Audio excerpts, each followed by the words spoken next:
ہم میں سے کوئی بھی معلوم کرنا چاہے کہ اللہ ہم سے راضی ہے یا ناراض، تو اس کا آسان طریقہ حضور صلی اللہ علیہ وآلہ وسلم نے یہ بتلایا ہے کہ آپ دیکھیں، اگر آپ کے والدین آپ سے خوش ہیں تو اللہ بھی آپ سے خوش ہوگا، اگر وہ ناراض ہیں تو انتہائی فکر کی بات ہے۔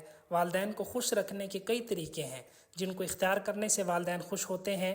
پہلی بات یہ ہے کہ ان کی باتوں کو توجہ سے سنیے، اور زیادہ مناسب یہی ہوگا کہ ان کی باتوں کے دوران موبائل استعمال نہ کریں۔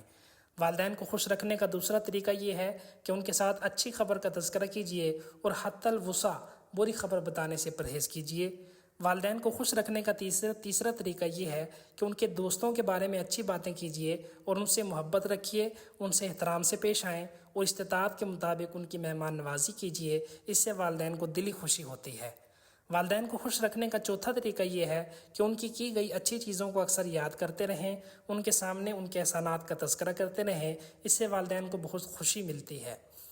والدین کو خوش رکھنے کا پانچواں طریقہ یہ ہے کہ ان کی دہرائی ہوئی باتوں کو اس طرح سنیے گویا پہلی بار سن رہے ہوں، اور خوبصورت طریقے سے گفتگو میں بھرپور ان کا ساتھ دیتے رہیں۔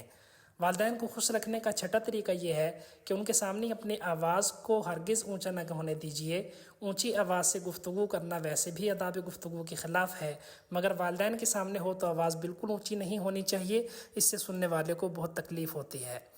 والدین کو خوش رکھنے کا ایک طریقہ یہ بھی ہے کہ جب وہ گفتگو کریں تو ان کی بات کو مت کاٹیے اور تھوڑی دیر کے لیے خاموش رہنے کی پریکٹس کریں۔ یقین جانیے خاموشی بہت بڑی نعمت لگے گی۔ والدین کے آداب میں سے یہ بھی ہے کہ ان کے سامنے بیٹھتے ہوئے اپنے پیر ان کے سامنے مت کیجیے اور نہ ہی ان کی طرف پیٹھ کر کے بیٹھیں، بلکہ ان کی موجودگی میں کوشش کریں مؤدب بیٹھیں۔ یقین جانیے اس سے والدین کو بہت خوشی ملتی ہے۔